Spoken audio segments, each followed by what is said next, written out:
तुरीवरील कीड नियंत्रण कसं करावं याविषयी परभणी इथल्या वसंतराव नाईक कृषी विद्यापीठाचे कीटक शास्त्रज्ञ डी पटाईत यांच्याकडून अधिक माहिती घेऊयात।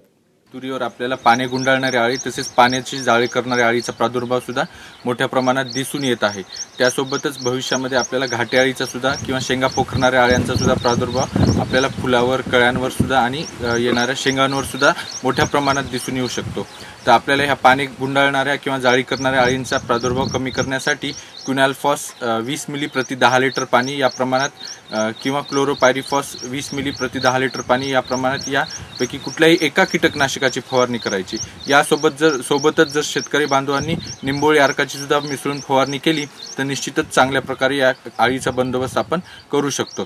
त्यानंतर जी महत्त्वाच्या शेंगा पोखरणाऱ्या किंवा कळ्यांवर किंवा फुलांवर उपजीविका करणाऱ्या अळ्या आहेत त्यामध्ये हेलिकोर्पा ज्याला आपण घाटे अळी म्हणतो किंवा कापसामधील बोंड अळी सुद्धा म्हणून ही सर्वांना परिचित आहे। त्यासोबतच पिसारी पतंग आणि शेंग माशी या 3 प्रकारच्या शेंग पोखरणाऱ्या फुलावर उपजीविका करणाऱ्या अळ्या आपल्याला खूप मोठ्या प्रमाणात दिसून येतात। तर या घाटे अळीचा प्रादुर्भाव आपल्याला पानावर, फुलावर, कळ्यांवर तसेच शेंगावर सुद्धा दिसून येतो। त्याचा बंदोबस्त करण्यासाठी सुरुवातीच्या अवस्थेमध्ये आपल्याला क्लोरोपायरिफॉस 20 मिली किंवा क्विनॉल्फॉस 20 मिली यापैकी एका कीटकनाशकाची फवारणी करायची।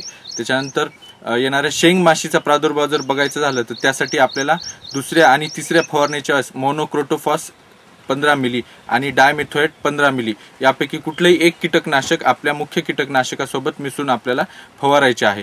यामुळे ह्या छुप्या किडीचा आपण वेळीच बंदोबस्त करू शकतो। नंतर जेव्हा पीक हे शेंगा अवस्थेत असेल त्यावेळेस सुद्धा या किडींचा मोठ्या प्रमाणात आपल्याला प्रादुर्भाव दिसून येतो।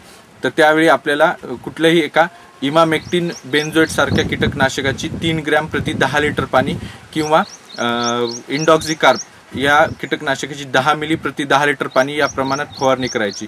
या कीटकनाशकाचा वापर करताना पेट्रोल पंपासाठी या कीटकनाशकाचा वापर करताना 3 पट करायचा आहे। म्हणजे साध्या पंपासाठी जर तुम्ही क्लोरोपायरिफॉस 20 मिली घेत असाल तर तेच प्रमाण पेट्रोल पंपासाठी 60 मिली या प्रमाणात घ्यायचं। यासोबतच एकात्मिक पद्धतीचा वापर करायचा झाला तर निंबोळी अर्कासारख्या जैविक कीटकनाशकाचा सुद्धा तुम्ही पहिल्या 2 फवारण्यासाठी वापर करू शकता। त्यासोबतच HNPV सारखं विषाणूजन्य जैविक कीटकनाशकाचा सुद्धा 250 एली प्रति हेक्टर या प्रमाणात जर मिसळून फवारलं तर निश्चितच आपल्याला चांगल्या प्रकारे फायदा होऊ शकतो। सोबतच जर पाहायचं झालं तर आपण कामगंध सापळ्याचा वापर सुद्धा आपण तुरीमध्ये करू शकतो। अशा कामगंध सापळ्याचा आपण 2 प्रकारे उपयोग होतो। याच्यामध्ये जे नरपतंग आढळतात त्याद्वारे आपण काही प्रमाणात किडींचाही बंदोबस्त करू शकतो आणि असेच जर नरपतंग तुम्हाला सलग 2 ते 3 दिवस 8 ते 10 या प्रमाणात जर आढळून आले तर अशा वेळी आपल्याला योग्य कीटकनाशकाची फवारणी करायची आहे व आर्थिक नुकसानीची पातळी ह्या किडीने ओलांडली आहे असे समजून आपण फवारणीसाठी कीटकनाशकाचा वापर करू शकतो। तसेच ज्या भागामध्ये पाणी साठलेलं आहे किंवा आपण जे घरगुती बियाणं वापरतो अशा वेळी आपल्याला तुरीमध्ये उधळ किंवा मर रोग याचा सुद्धा आपल्याला मोठ्या प्रमाणात प्रादुर्भाव आपल्याला दिसून येतो। तर याचा बंदोबस्त करण्यासाठी शेतकरी बांधवांनी ह्या प्रतिकारक्षम जातीचा वापर करणे फार जरुरी होते। पण ज्या ठिकाणी शेतकऱ्यांनी घरचेच बियाणे वापरलेले आहे त्यांनी 22 सारखं जे बुरशीनाशक आहे ते 10 ग्रॅम प्रति 10 लिटर पाणी किंवा ब्लू कॉपर सारखं बुरशीनाशक आहे ते 25 ग्रॅम प्रति 10 लिटर पाणी या प्रमाणात घेऊन याची आळवणी तुरीच्या शेतामध्ये, मुख्य शेतामध्ये करावी।